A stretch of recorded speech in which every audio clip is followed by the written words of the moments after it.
Hare Krishna.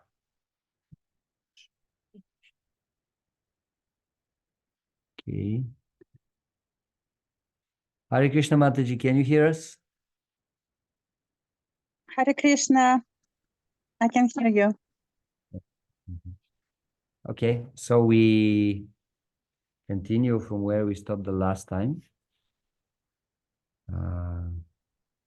Jai Shri Krishna Chaitanya Prabhu Nityananda Shri Advaita Gadadhar Shivasadi Gaura Bhakta Vrinda Hare Krishna Krishna Krishna Hare Hare Hare Rama Rama Rama Hare Hare Hare Krishna. Om Namo Bhagavate Vasudevaya Om Namo Bhagavate Vasudevaya Om Namo Bhagavate Vasudevaya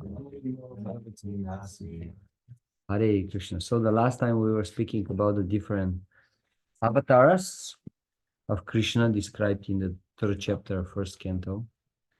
And then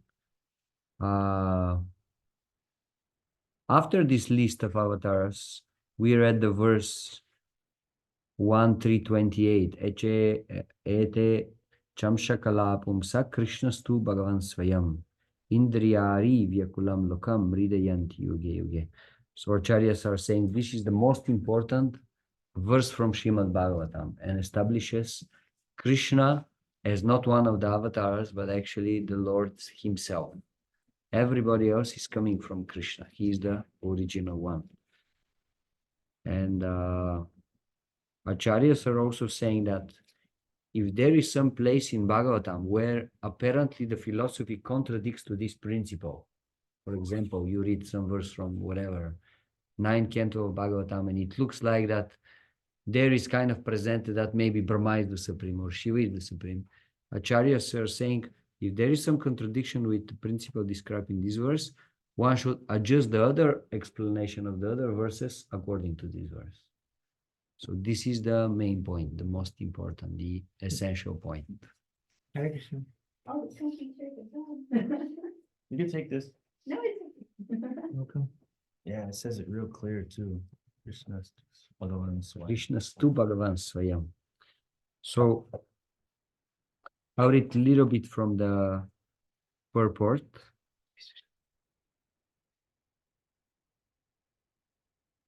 Actually gonna keep this verse. Srila Prabhupada actually is explaining that we have all the qualities that Krishna has, but we are presenting them in a very small quantity. Whereas Krishna has all these qualities in full. That's why he is Bhagavan, he is the Supreme. And even the other great Ishvaras or controllers like Shiva or Vishnu, although they also present these qualities basically in full, still Krishna has some qualities that are very particular only for himself. Nobody else has them. Even Vishnu doesn't have these qualities. Like traditionally, we don't make distinction between Vishnu and Krishna because he's the same person. Like God at home and God when he's working in his office. But still, there are some things God in his office will never show. Very intimate relationship, intimate dealings. So these ones, they are very, very, very specific only for Krishna. And these are 4 qualities. Let's try to remember them. Someone knows them? Maybe you know them? 3 qualities of what? 4 qualities Oh. that are very specific only for Krishna. You know them? No. Okay. So let's. Everything. Yeah, Vishnu also sees everything. Shiva also, Brahma also. Actually, I don't know the question. So these are very specific qualities. So first one is Venumadurya. Oh. Venumadurya means he plays in a especially sweet way on his flute. No other incarnation is performing this thing. Even Vishnu. We never saw a picture of Vishnu who is playing a flute. He's holding all these things like conch shell, lotus, this, that, but this one is specific for Krishna. And then Lila Madhurya, his pastimes are extremely sweet. Like Lord Vishnu has very special sweet pastimes, but in these pastimes, always the predominant factor is own and reverence. So because of this own and reverence, always there is some distance between the worshipper and the Lord. Like the great devotees on the Vaikuntha planets, they are always offering prayers. Oh my Lord, please forgive us if we did some offenses, this, that. But the pastimes on Goloka Vrindavan, they are different. Like Madhumanga goes to Krishna and says, hey, Krishna, give me one of your ladus. If you give me, I'm a Brahman, I'll give you blessing. Okay, come on, give me one ladu. You never else see such kind of relationship between the Lord and his devotee. So that's another very special thing. Lila Madhurya. And then Also, even Lord Ramachandra, who is, you can say this is Havaikuntha, because Ayodhya is at the top of all Vaikuntha planets. It's above Lord Narayana.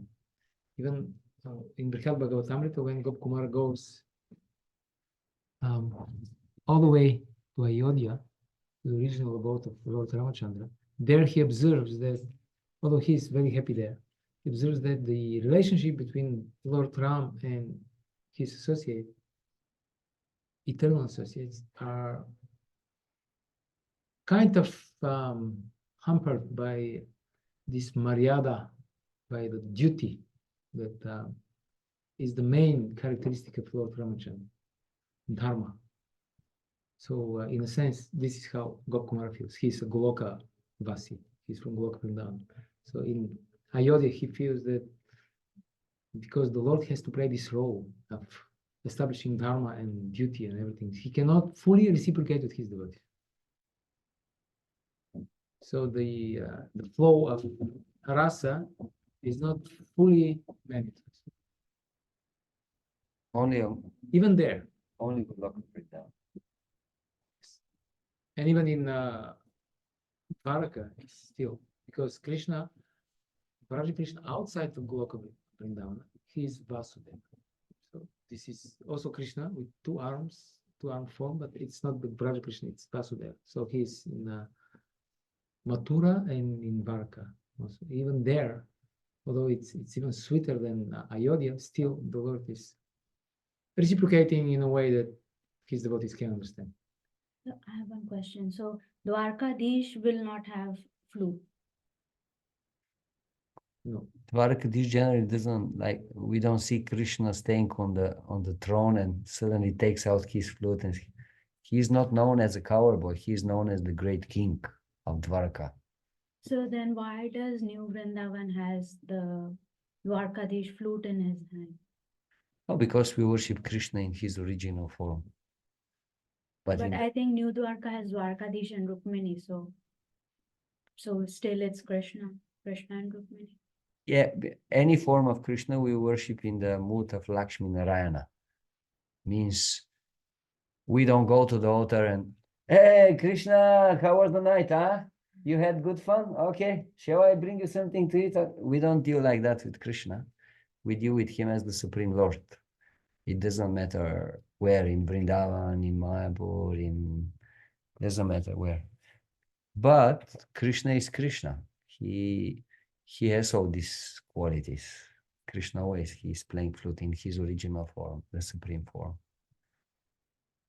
But let's say if you're a devotee and you're in Dvaraka, you won't deal with Krishna as the devotees in Vrindavan deal with him.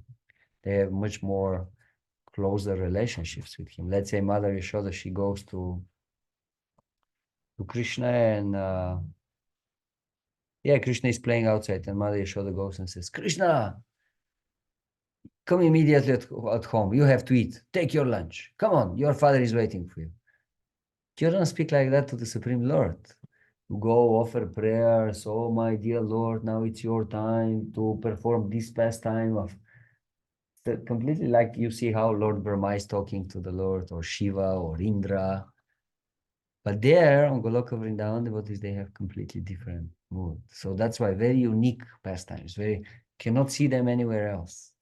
Like Mother Yashoda is telling to Krishna, Krishna, now I'm going to punish. I'm going to bind you with a rope. I mean, who is binding the Supreme Lord with ropes? So you cannot see such kind of pastimes. Very, very unique pastimes Krishna is performing. And then third quality is Bhakta Madhurya. His devotees are very, very special. And the way how they deal with the Lord is very, very special. And the fourth quality is Rupa Madhurya. His form is unique. Like all the other forms of all avatars are special, but the form of Krishna, Shyama Sundara, is unique in its beauty. So four qualities that distinguish. So much so that Lakshmi Devi, she wanted to enter the Rasalila to dance with Krishna. Although she is the most chaste wife of Narayan. And she performed severe austerities, giving up all other desires, and focusing completely on this goal. And still, she couldn't attain. Because she didn't want to, so to say, to Give up opulence. give up her identity as the wife of the Lord. But this shows how even Lakshmi Devi is attracted to It's Krishna. very special and very unique. Yes. So which are the four qualities? Venu Madhurya, Okay. Leela Madhurya, Bhakta Madhurya and and Rupa Rupa Madhurya. Okay. Very good. You remember all this? You just said it. I will test you until you learn them. It's not gonna work. She knows. Let's see. Let's see. They have it all in next to devotion. Eh? Yes. Correct. This is described in next devotion. And regarding the flute, Krishna in Brihad Bhagavatam, he says that he rejected the flute while in Dvarka. Rejected the. He doesn't play the flute anymore in Dvarka. It brings too much pain to him to remember the We, gopis in Vrindavan. So, and why the devotees are giving him flute, I'm not sure why they do that. But I guess they No, it's in They- New Vrindavan, it's the ISKCON temple. used to see Krishna. Olga, can you hear clearly what we are saying? Is it strong enough? I can hear some. Yeah, I had to put my headphones to make sure that I hear everything that is going on in the room. But yeah, I hear you guys. Thank you. So we will ask Pandava to speak louder. Okay. Yeah, maybe maybe move a little bit closer if you can. If not, it's fine. So I'll I just appreciate it. part of Thank the you. purport, very interesting part of the purport.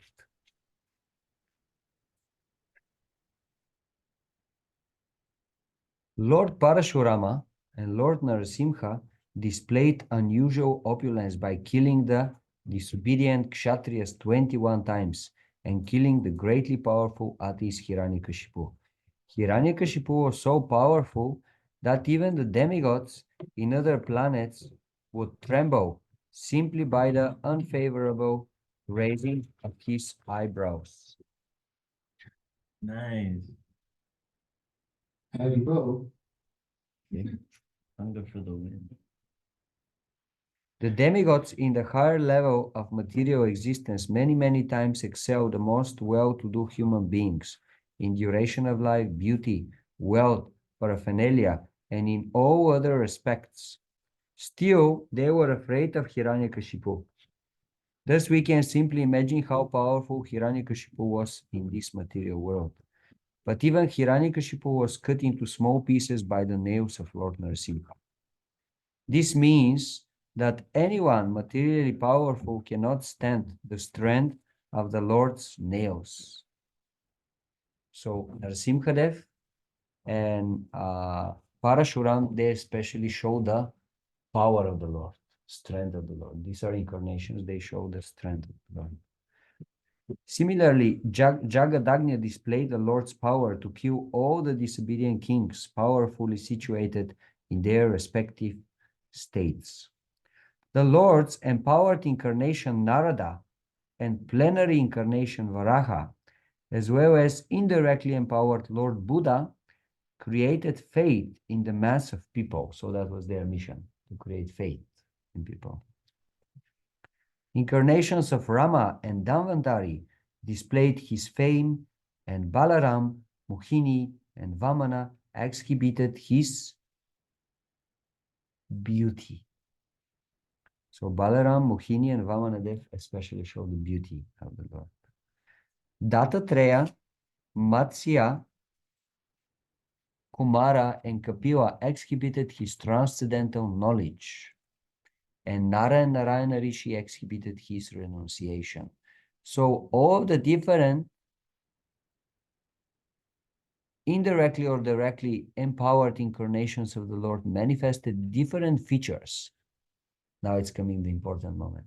But Lord Krishna, the primeval Lord, exhibited the complete features of Godhead, and thus it is confirmed that he is the source of all other incarnations. So all these incarnations, they appeared, and one show the amazing beauty, another one the strength of the Lord, another the austerity, another the knowledge. But Lord Krishna, if you study carefully his pastimes, you see together he showed all this at once. He did not show only the beauty or only the knowledge, all of them together at once. So that's the greatness of Krishna. Hare Krishna, welcome. So like that, that's why this is very, very important verse. And yeah, maybe in the future you can learn it by heart. One verse from You the have whole, big dreams. Thank you.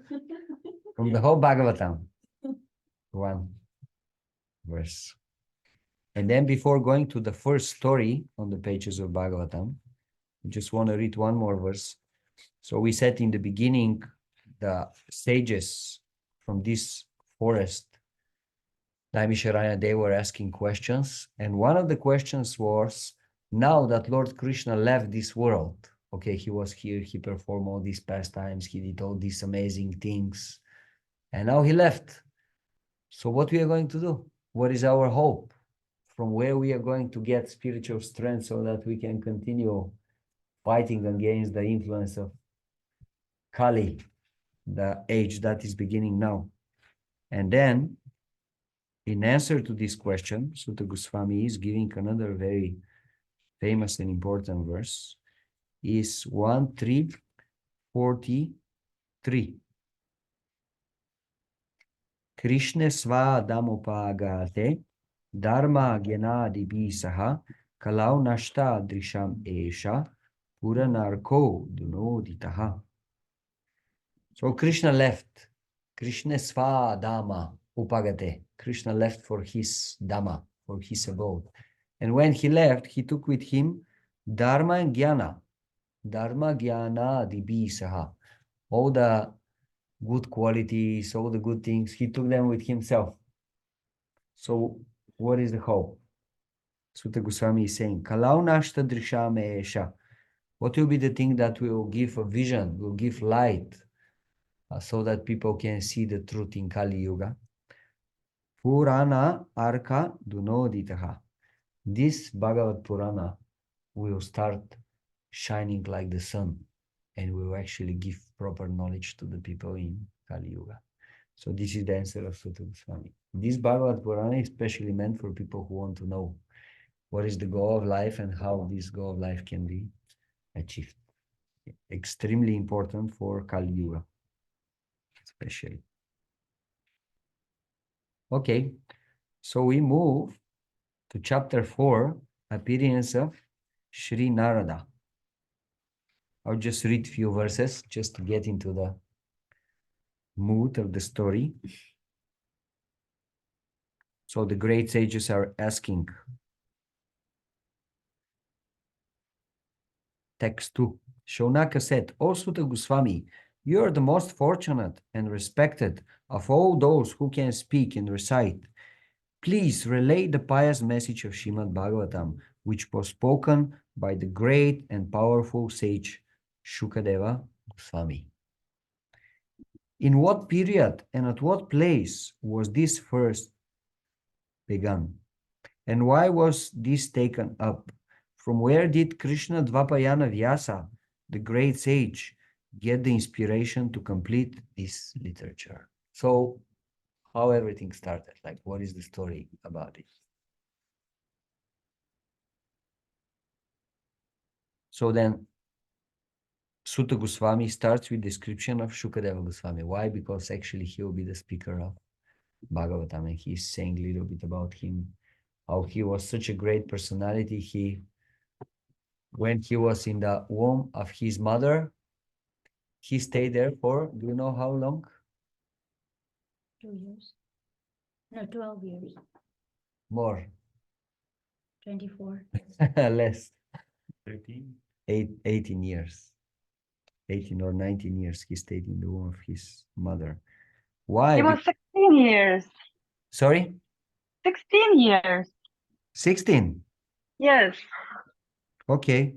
I got two opinions with the description. Oh, I was just testing you if you're listening carefully. I'm positive it was 16. Yeah, maybe 16. I'm sure he was on 16 years when he came and he spoke Bhagavatam, but I think he stayed in the womb of his mother even a little longer, but I can check this. She's right, yeah. 16. I'll go against the pride. Wow, okay. You let us know in the chat later. No, you're winning Yeah. already now. Uh, Ask your question. Have you ever asked the question to yourself? What does that even mean, staying in the womb for 16 years? But Matanga is asking the question, what does it mean? Well, it is described that he was afraid to come out of the womb of his mom because he was already so much spiritually alert. He understood the moment I'm out, Ma immediately will influence me. So it is like weird. Yeah, how can like 16-year-old stay in the womb? Well, how can the personal guard of Maharaja Ugrasena be quadrillions of people?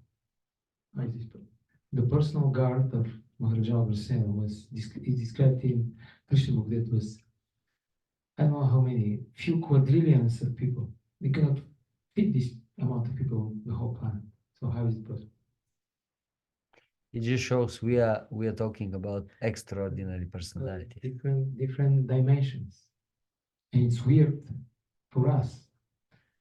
But also, we read in Bhagavatam that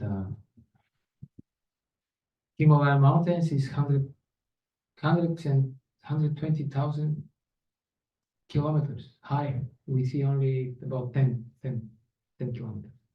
How is this possible?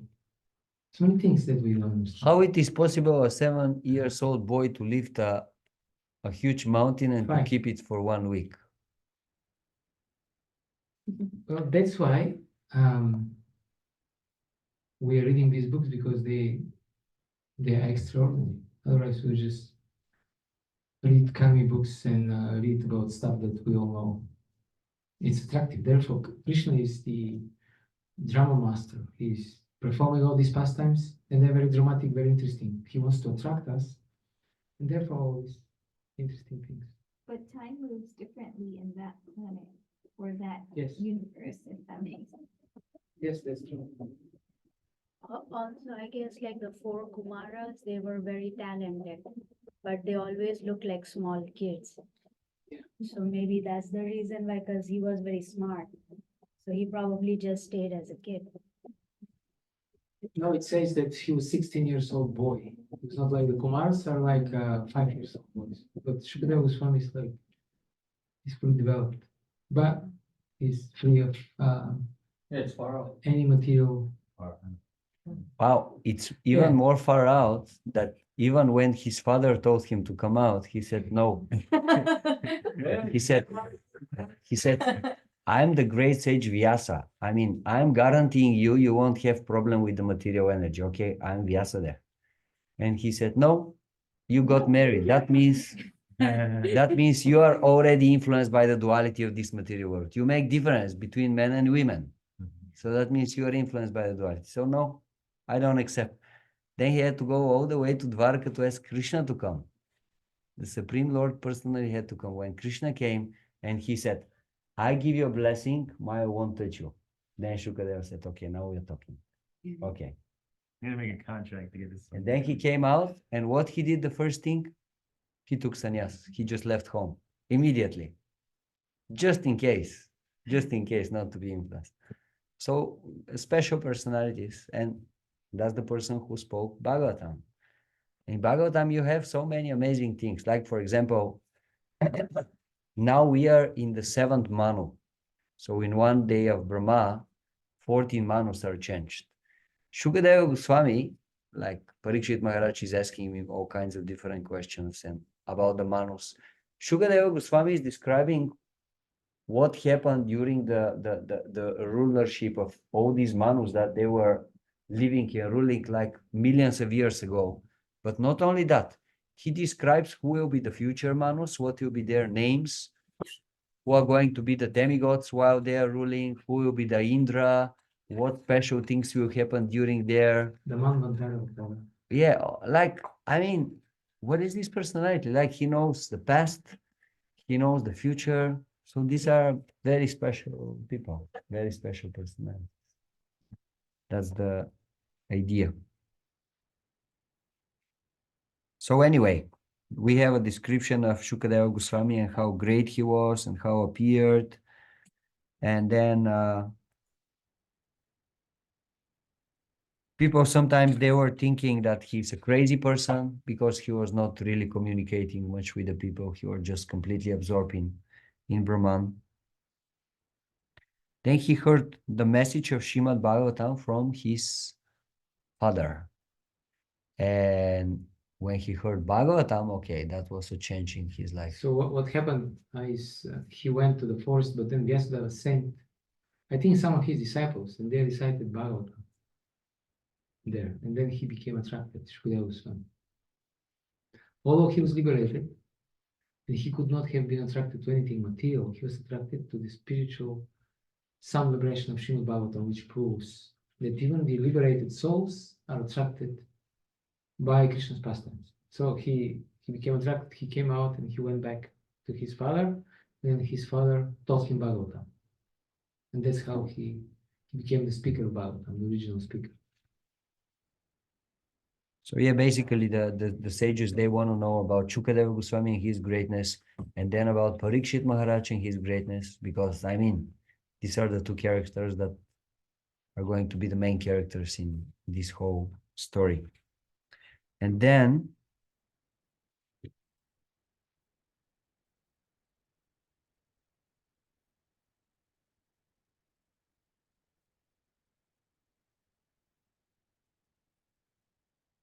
Suta Goswami starts speaking.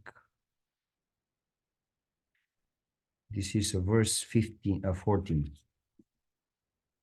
1:4:14. Suta Vacha. When the second millennium overlapped the third, the great sage Vyasadeva was born to Parashara in the womb of Satyavati, the daughter of Vasu. So Srila Prabhupada is explaining the yugas, sometimes they overlap, meaning they change their order.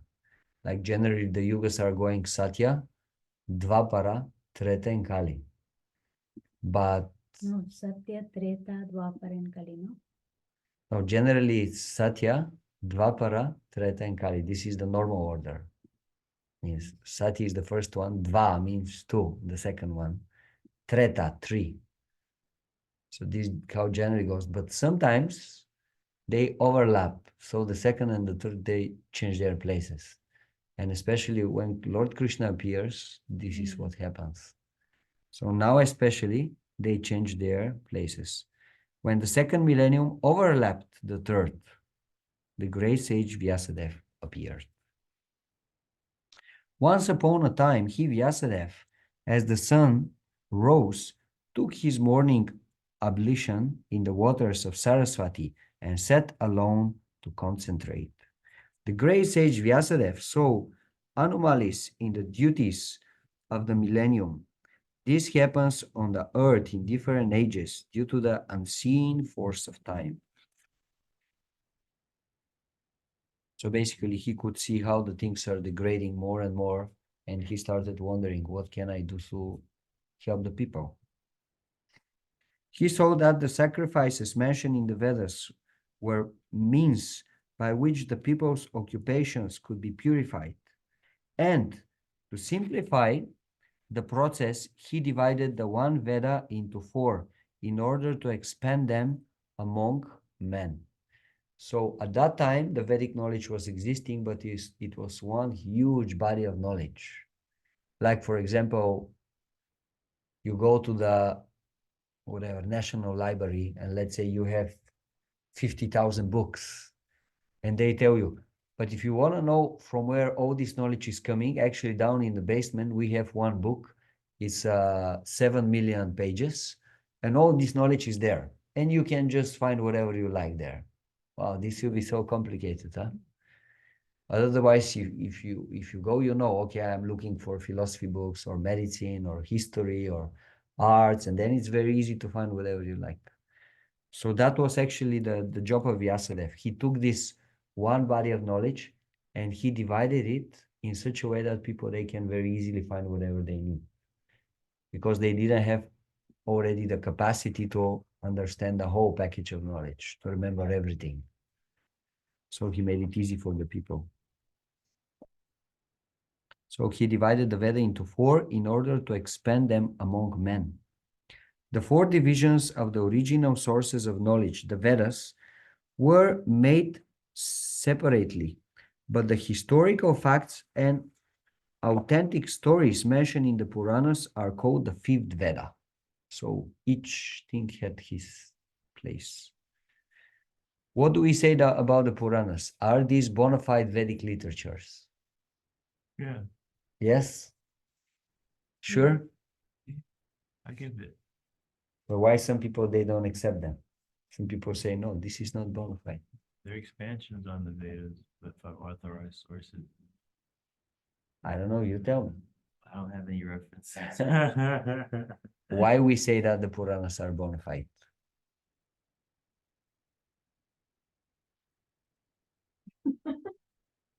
Oh, no.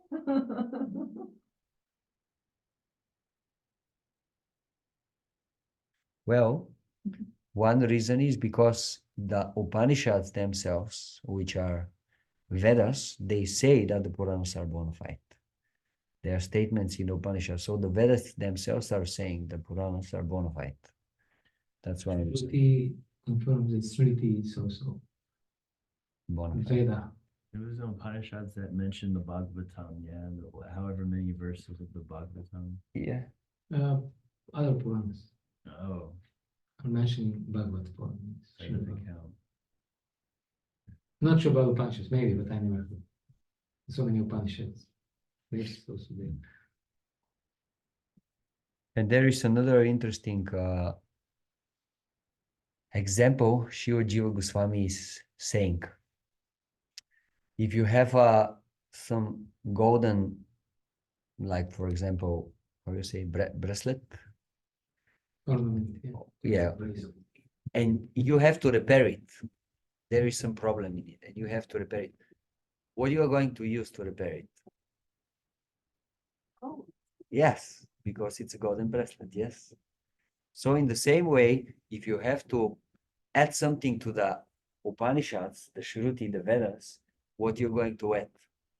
Well, same quality thing. So he's using this example to show how, because the Puranas supplement towards the Vedas, they are on the same level.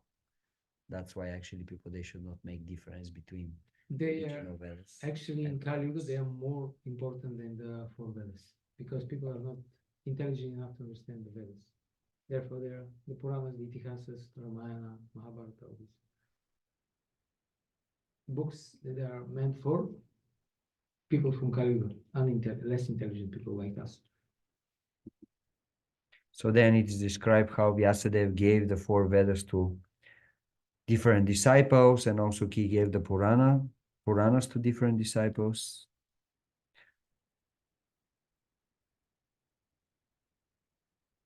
The father of Sutta Goswami, who is the speaker of Bhagavatam, became expert on the Puranic knowledge, Ramaharshana Sutta. It is mentioned here. All these learned scholars, in their turn, rendered their entrusted Vedas unto their many disciples, grand disciples, and great grand disciples, and thus the respective branches of the followers of the Vedas came into being. Thus the great sage Vyasadeva, who is very kind to the ignorant masses, edited the Vedas so they might be assimilated by the less intellectual men. So he did all this just for the people from Kali Yuga, that they don't have the huge capacity to absorb this great amount of knowledge.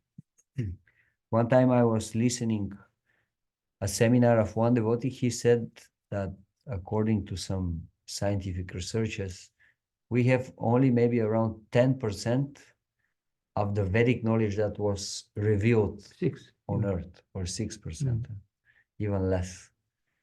So actually, big part of this knowledge, we don't have it now. We have only very small percentage. And still, even this is so much, like so much.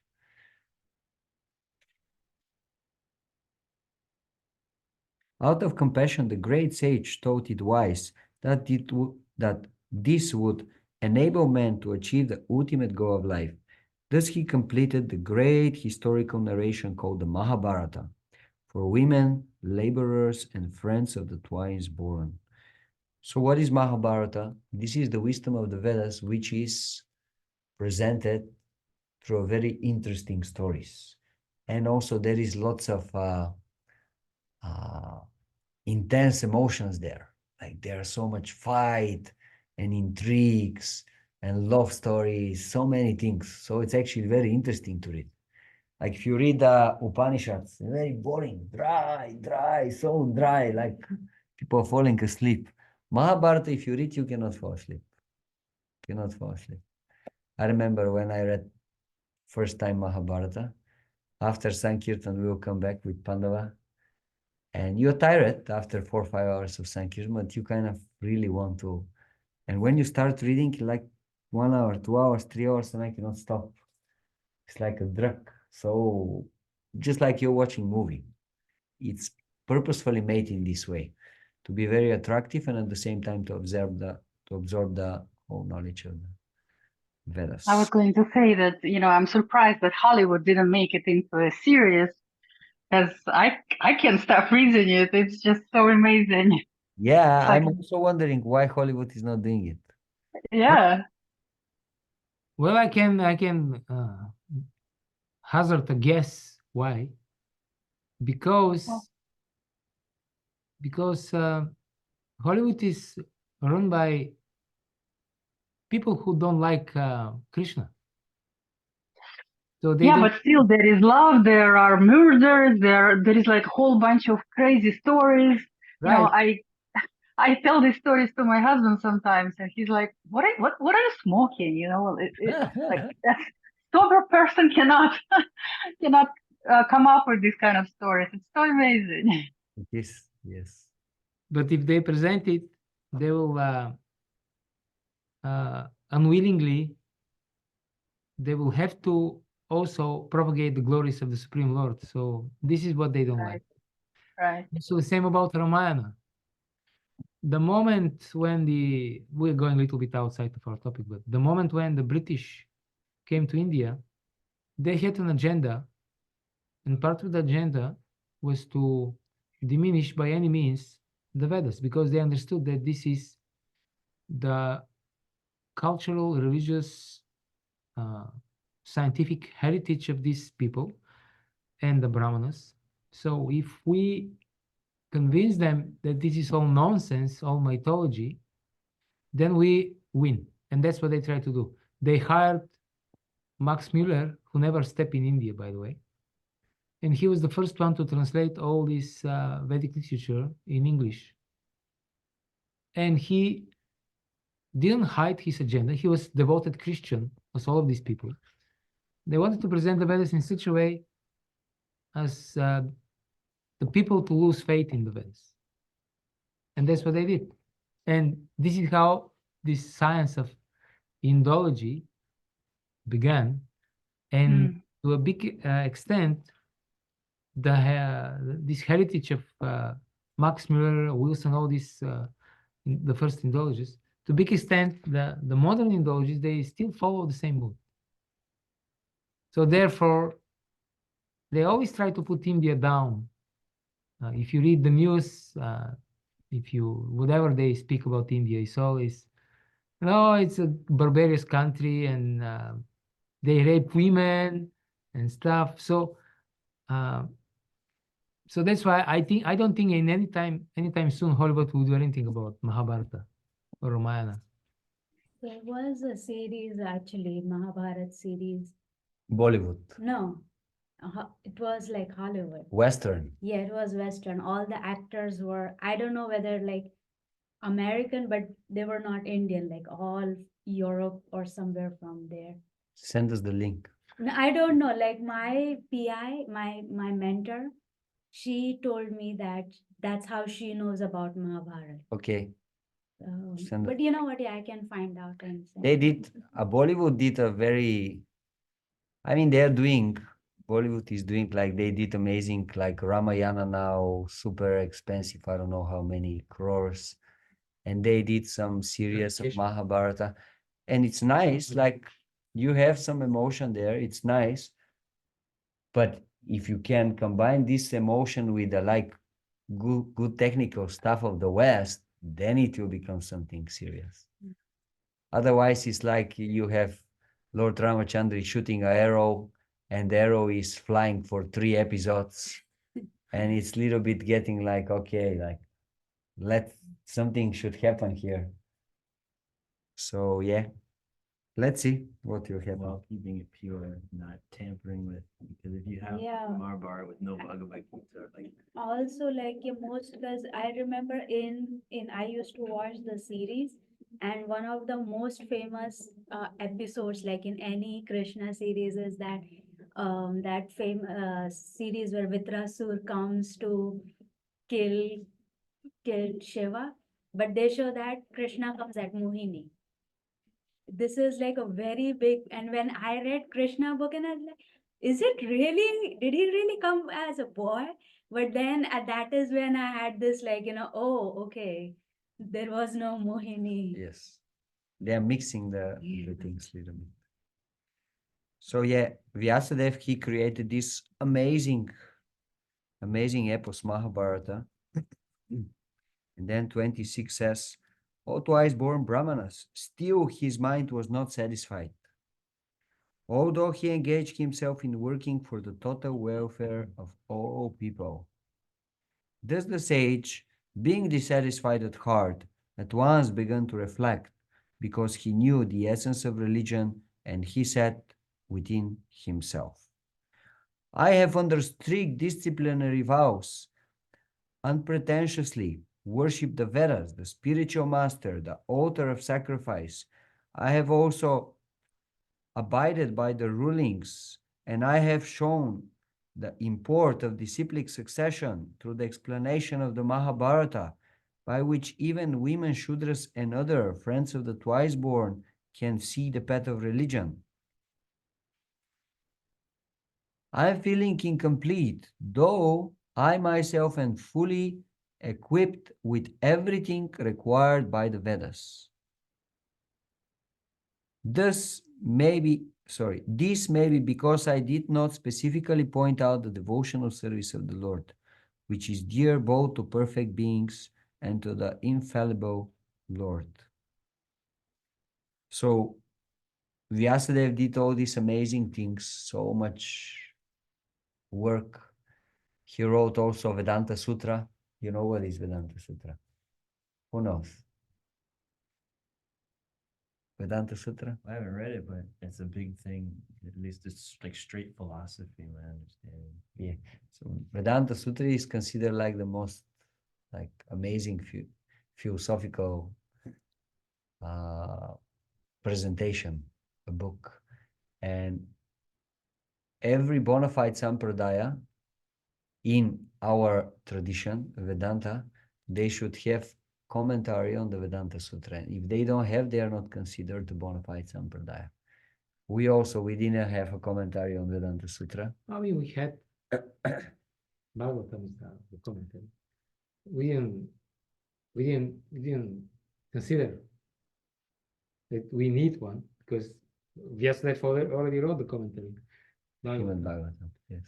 But then we formally also presented the commentary. Other sampradayas at some point they became enraged and they Particularly one, not just one on the type of devotees. The Ramanandis, followers of Ramachandra. Yeah. So they went to the king and they said, these guys, they don't have commentary on Vedanta Sutra. That means they are not bona fide. So the king went to the Vaishnavas and said, okay, you have The Gaudiyas. Gaudiya. They're also Vaishnavas. The Gaudiyas. That's us. He said, devotees from you Vaishnava. have to present your commentary on Vedanta Sutra within like whatever, some like few days, some very short time. And then devotees, they didn't know what to do, Gaudiya devotees. And they asked Bhagavatam Vidibhushan because he was the great authority at that time. And then Vishwanath Chakravarti Thakur was still there, but he was very old, so he sent his disciple. Bhagavatam Vidibhushan. So Bhagavatam Vidibhushan within whatever, like one night or so, he came up, Yeah, yeah. maybe a little more, but he came up with his commentary on Vedanta Sutra. And he gave the name of the commentary Govinda Bhashya. Why? Because he said that Govindaji personally was dictating the commentary, the purport.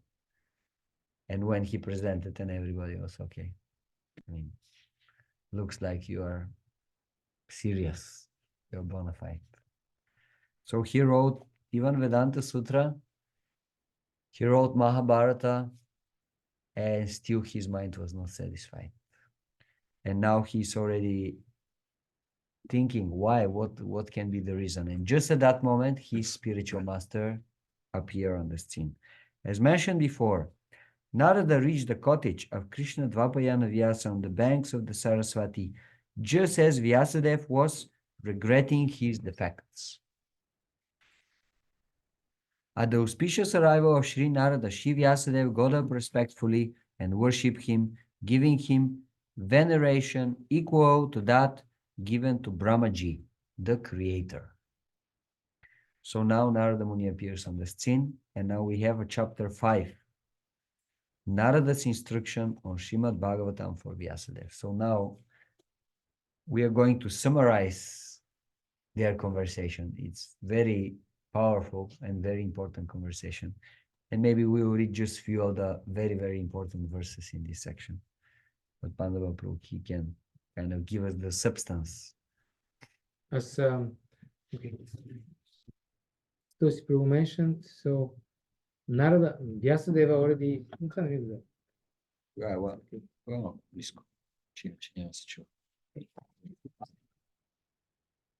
So Vyasadeva was feeling despondent, depressed, and he understood what's the reason himself.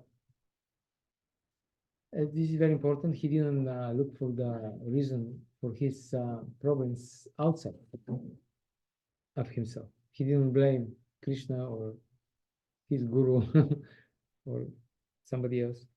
He understood that he didn't do something properly, and he found the reason. And then when Narada Muni came, his guru, he asked him, although he kind of knew already, but he asked for a confirmation. This also shows that we may be sure about something, but it's always good to confirm with superior authority. And even Vyasadeva followed this, who is the literary incarnation of the Lord. So what happened, I'll just briefly summarize it. It was a very interesting conversation. When Vyasadeva asked, Narada Muni answered was very direct.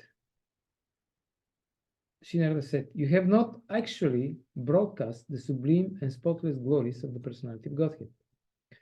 That philosophy which does not satisfy the transcendental senses of the Lord is considered worthless. Although, great sage, you have very broadly described the 4 principles beginning with religious performances, Dharma, Artha, Kama, Moksha. You have not described to such an extent.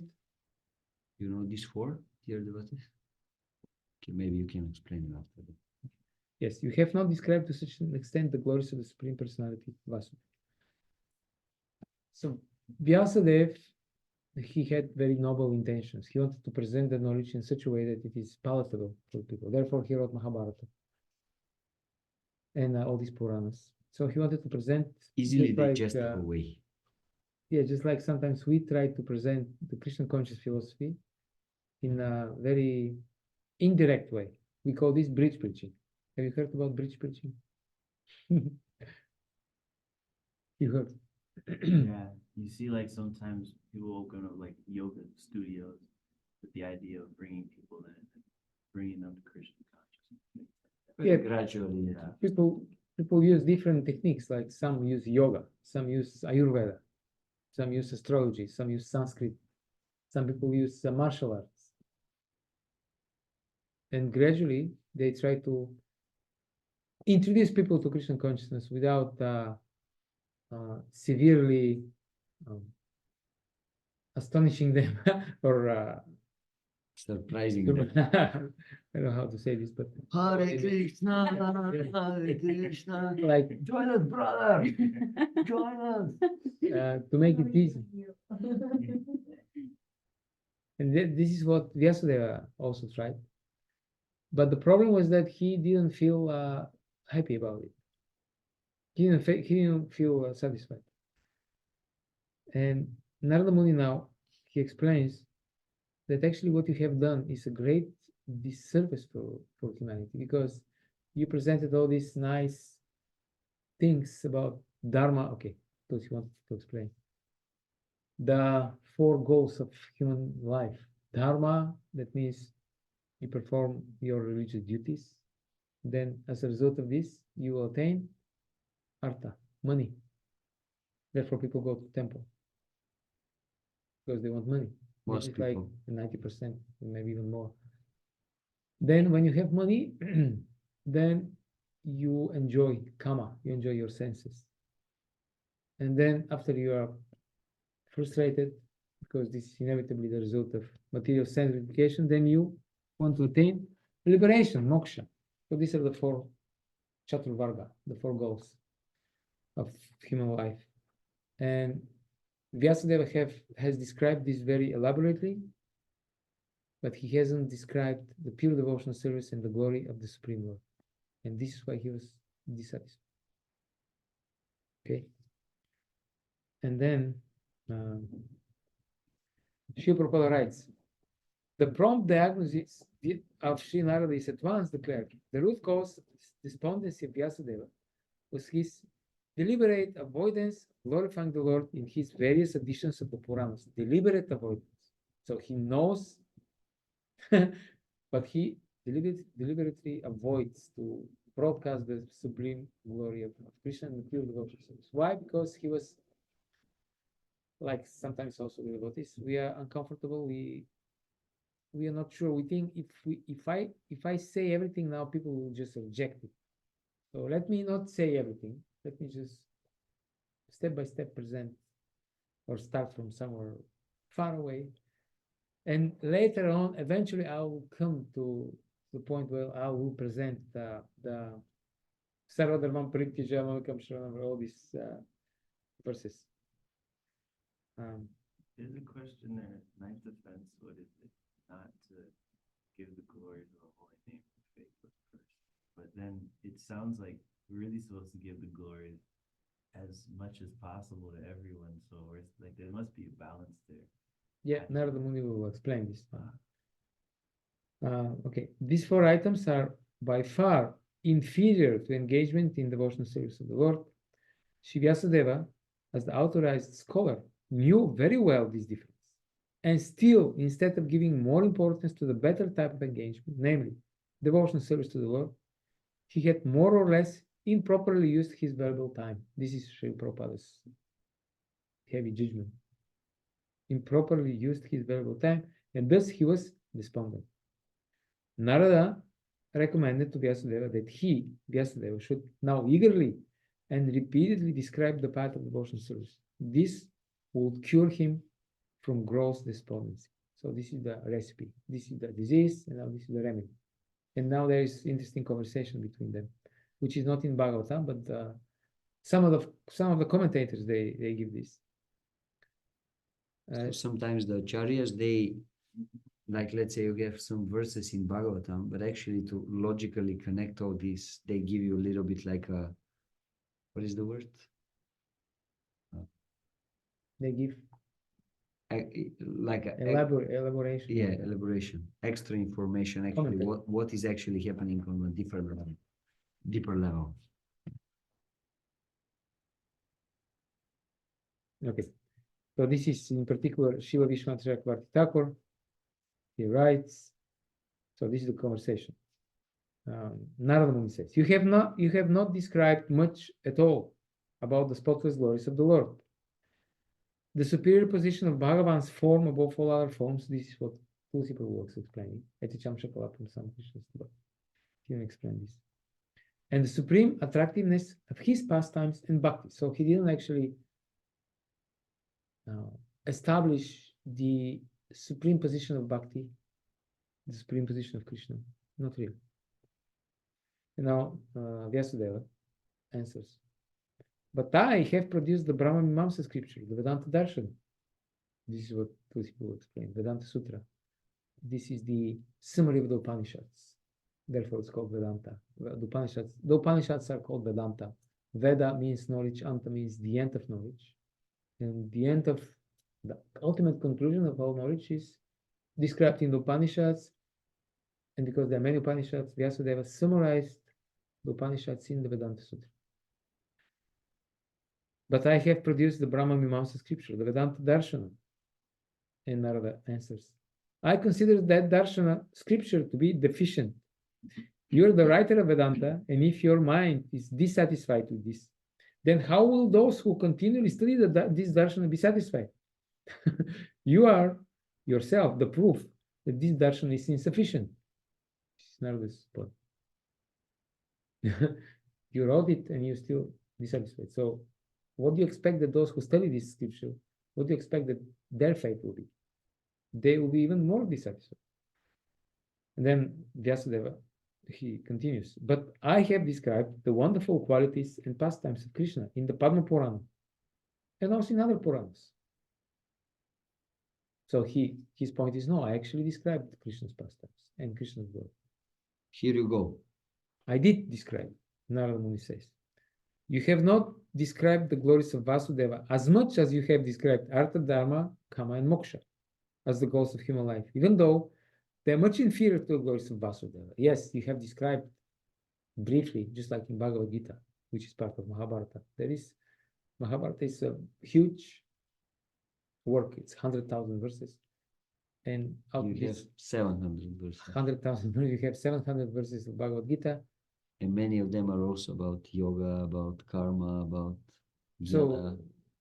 we don't really, basically, this is like saying like my Guru Maharaj once he came to my country, and then there was my godbrother, and he was explaining to him that he did some preaching.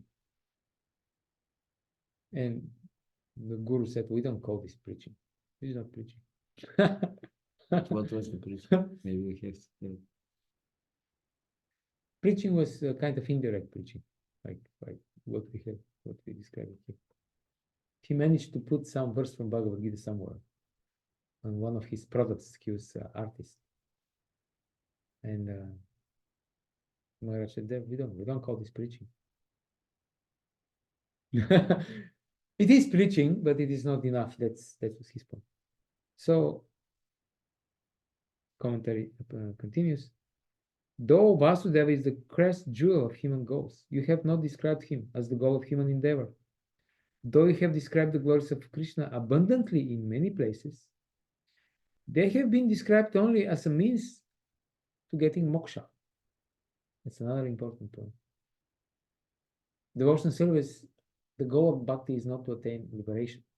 This is only byproduct of bhakti, and according to the Acharyas, this is the most undesirable of all byproducts of bhakti is liberation. Why?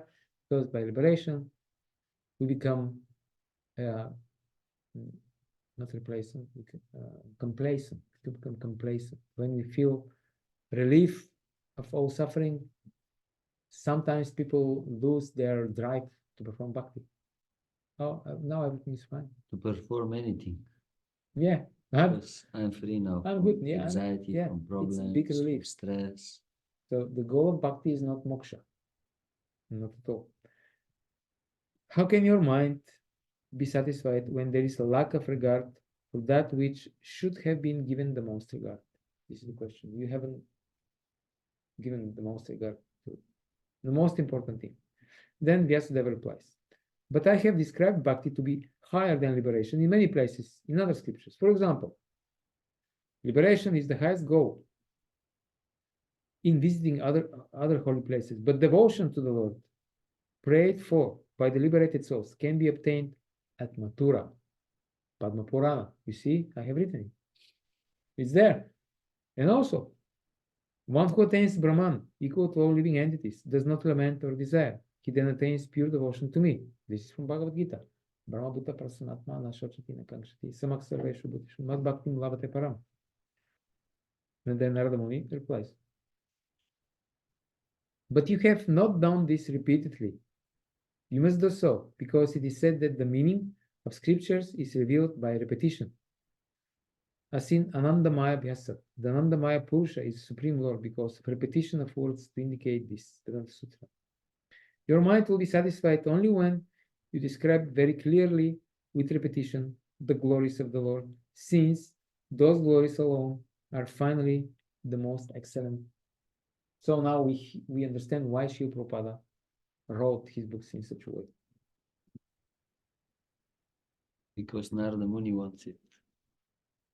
Sometimes people buy one of Prabhupada's books and they comment, the author repeats the same thing over and over again. Yes, because you guys are very dull.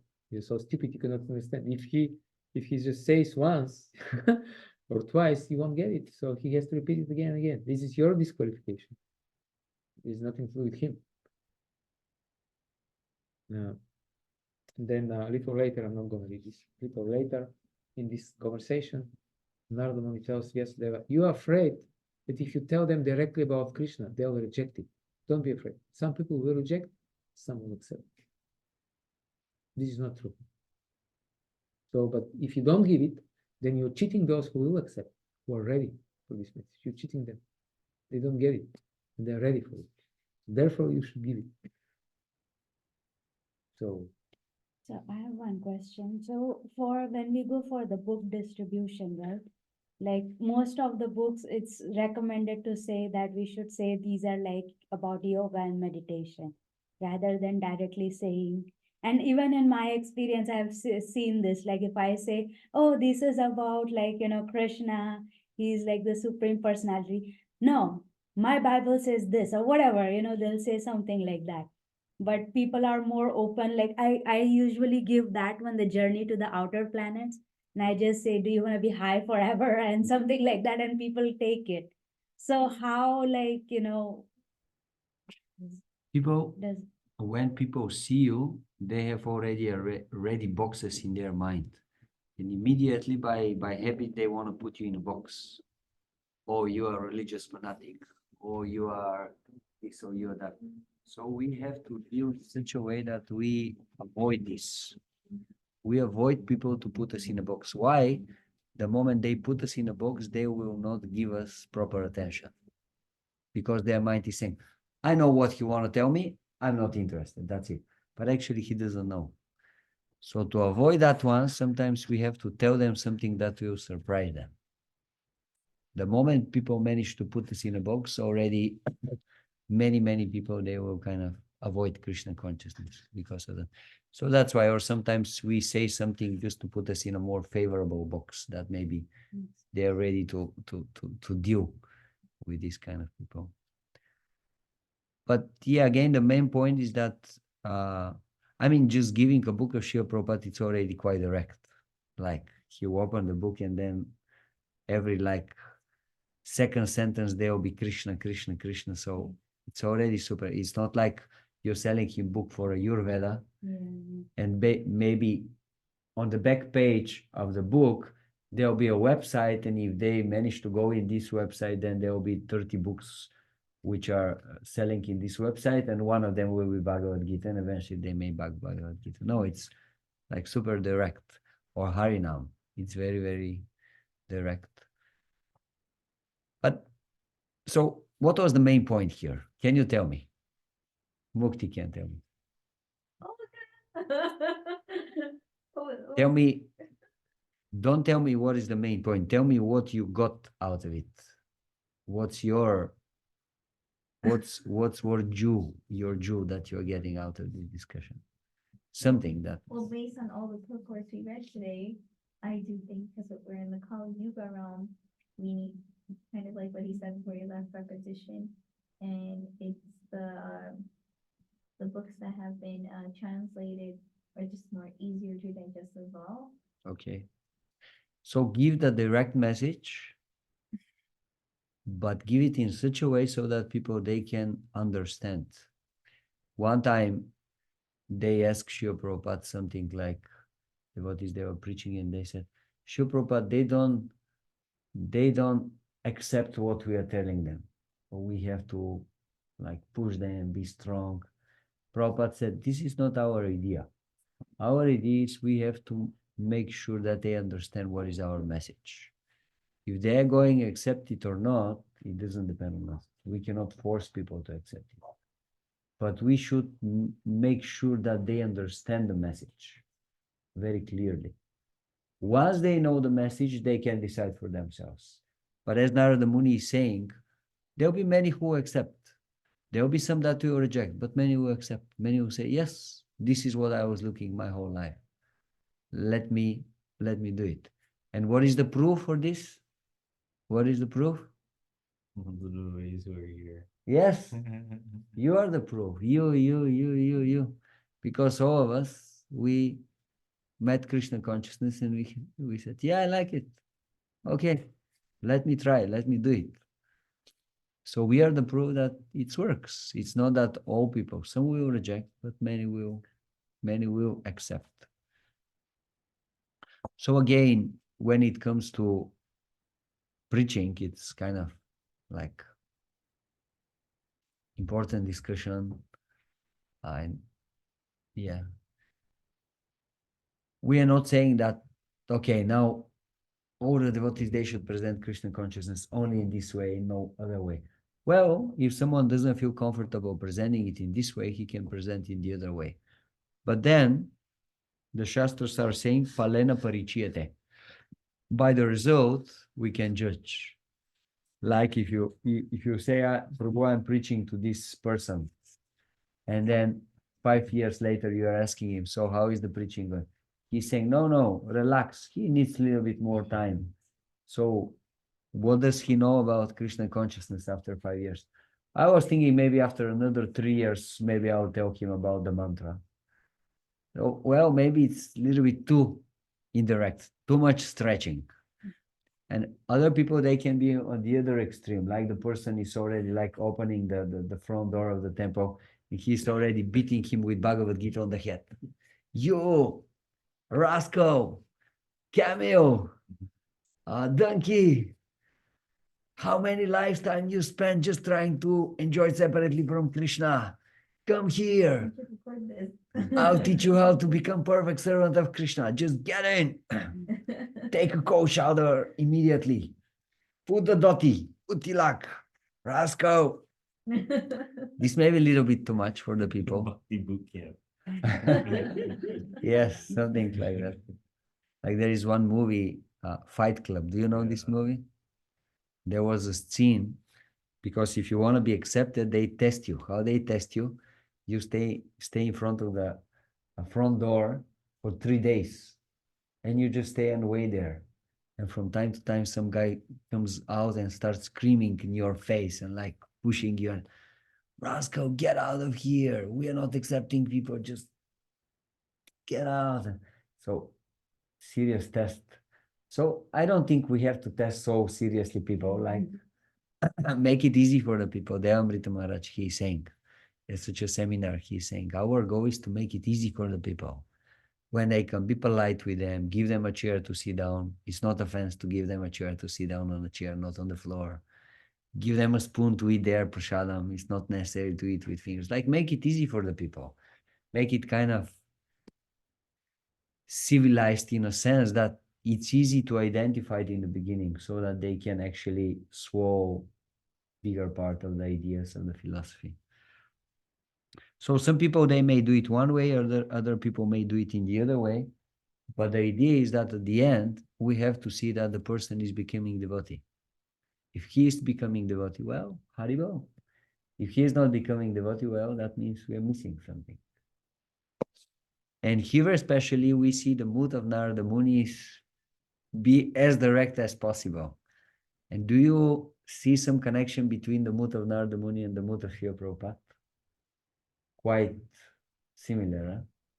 So we could say that like the acharyas, they have this mood of, and not just the mood, but they have this amazing power to present the things as they are. And because they are so pure and so powerful, people, they feel it and they cannot say anything. They just say, okay, I'll just surrender. Like there is a story with Srila Prabhupada. He went to one of those hippie communities in the 60s. And one of the greatest devotees from the ISKCON movement, he was sitting on one of the branches of a tree, naked. And Srila Prabhupada just looked at him and said, "What are you doing with your life?" That was it, one sentence. The person, he understood, okay, actually, yeah, what I'm doing with my life. He get down, he put proper clothes, and he joined the movement. And he became one of the main leaders of Srila Prabhupada in the whole world. So that's a direct preaching.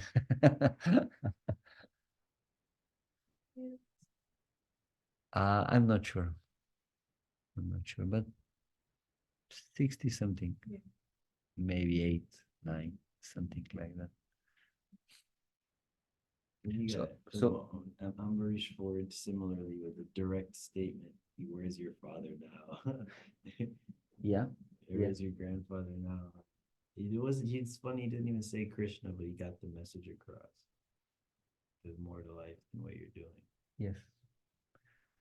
So yeah, we can start from any point, but then gradually we have to bring people to Krishna. If we start from any point but we don't come to Krishna, well, that's not very good. But if we start from where people are and bring them to Krishna, this will be very powerful. If we start from a place which is too high for the people, they won't be able to identify with what we're presenting. This would be also not the best. The best is to start where people are and gradually help them to go to Krishna. Like there was one famous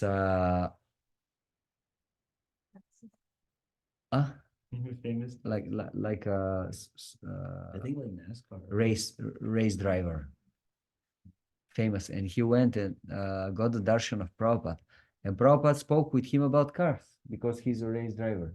So for a long time they were speaking about cars, and Prabhupada was asking what kind of car he has. Prabhupada said, "Oh, really? I know these cars and this and that. I had this kind of car." So they had like a long conversation only about cars. And then at some point, Prabhupada asked him, "So when you're driving very fast. You don't feel fear?" And he said, "Well, Srila Prabhupada, yes, sometimes actually I feel fear." And then Prabhupada took it from there. He said, "Yes, fear. This is the basis of the whole material existence. If we are in this world always," and gradually build it up, and actually preach to him like after that for 1 hour, the philosophy of Krishna consciousness. But it was relevant to the person because yes, I experience fear. So what he's speaking, it's actually relevant to me. Otherwise, you may explain amazingly the philosophy, but the person he cannot identify with it. That's the problem. Yes. Yeah, I know this said this before, but like there was a person that didn't think they were worthy because they were a drug dealer. So Prabhupada said, I was a drug dealer too. Not saying at first because he was a pharmacist, but just to get down to that guy's level. And then they use the Beatles sometimes too, to link right Beatles interest. And there's something called Toastmasters International. Have you ever heard of it? Heard the name. Yeah. Yeah, I was in it way back about 5 years, but exactly what you're saying, like talking to the people at where they're at, it's like talking to audience and stuff like that. If they're saying that. Yeah, I mean, people, they can use all kinds of even weird ways sometimes to come closer to the people. But the point is, you have to help them to advance. Like I heard a friend of mine who was actually living here for a long time in USA and was one of the good preachers in the 90s. He had his team of brahmacharis, around 10 brahmacharis traveling, distributing books. So he told me about one devotee, I forgot which airport. He was going every day on the airport and he was distributing, and his mantra was Guru Puja Mangalartik. That was his mantra to stop the people. When the people is coming close to him, he'll say, Guru Puja Mangalartik. And the person will be like, and then at that point, he'll give him Bhagavad Gita and he'll say, check it out, man, Gandhi's favorite. That's it. That was. And the person will say, okay, how much? And he'll buy the book. He was distributing between 50 and 100 Bhagavad Gitas every day with this mantra. He cut out the conversation. There's 2 sentences in the book. So that was his preaching, but it was powerful. But it won't go for everybody. It won't work for everybody. So we have to find our way, how we can say to the people about Krishna in a way that we feel comfortable, but at the same time benefit them. It was Gandhi's faithful. Yeah, Gandhi was reading all the time Bhagavad Gita. The other question, What you got from that is different thing.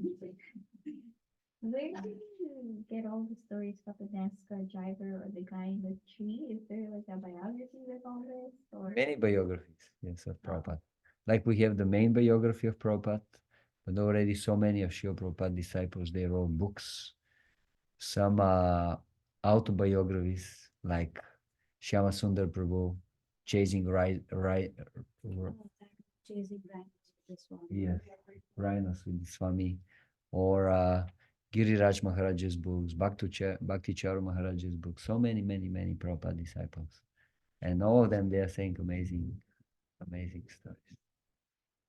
When I come here to New York, one thing I try to do is I try to read books about Prabhupada, because somehow I feel to a big extent the mood of this place is Prabhupada somehow. Like if you go to Mayapur, Mahaprabhu, immediately this comes to mind. Go to Vrindavan, Radha Krishna. When you come to New York, what comes immediately to my mind is Prabhupada. Prabhupada, just somehow this is Prabhupada place. So I really like to read biography of Prabhupada or stories about Prabhupada. So just last night, I'm trying to look it up, I can't find it. I was still, it's like remembering Bhagavatam. I saw like 5 videos at least last night from pretty different devotees. Yeah, that was great. Many, many, many memories about Prabhupada, and Satsvarupa Maharaj has amazing, amazing book. Actually, there are 5 small books, but now they made it into one book. It's called Prabhupada Nectar. So many amazing stories with Prabhupada and things that Prabhupada said. Very nectar, really nectar. Like when you're reading them, you kind of feel you are really coming closer to what Srila Prabhupada is and his mood and his ideas. So all these things. So yeah, anyway, that's one conclusion we can get from this story. Conclusion is very simple. We have to give Krishna consciousness to others in a way that they become benefited. One very famous book distributor and senior devotee, Navinanirda Prabhu, he, on his book distribution seminar, he said something that I really liked and kind of stayed in my mind. He said, expert devotees, they try to give book to everyone because they are very good book distributors, so they try to give book to everyone. But those who are masters, who are even on a higher level, they try to see on which level is each and every devotee and just uplift him to the next level. This next level maybe just tell him in a very nice, positive way, hey, how are you? And he'll say the same to you. This may be his level, his next step. Whatever they see the person is, they will try to uplift him one step further in his spiritual life. So we can see Prabhupada is like ideal example for this. He reciprocated in a perfect way with each and every one. Like some people, he would just tell them hi. And some people immediately he'll preach to them like for 3 hours and they'll join. He could see where is the level on each person and what he has to do with him. So gradually we should also learn this art. Okay, thank you very much, dear devotees. It's 8 o'clock and let's finish. Hare Krishna, Olga. Thank you very much for your time. Hare Attention. Krishna, Falsi, Hare Krishna, Prabhupada. See you soon. See you. Bye bye. Krishna, bye bye.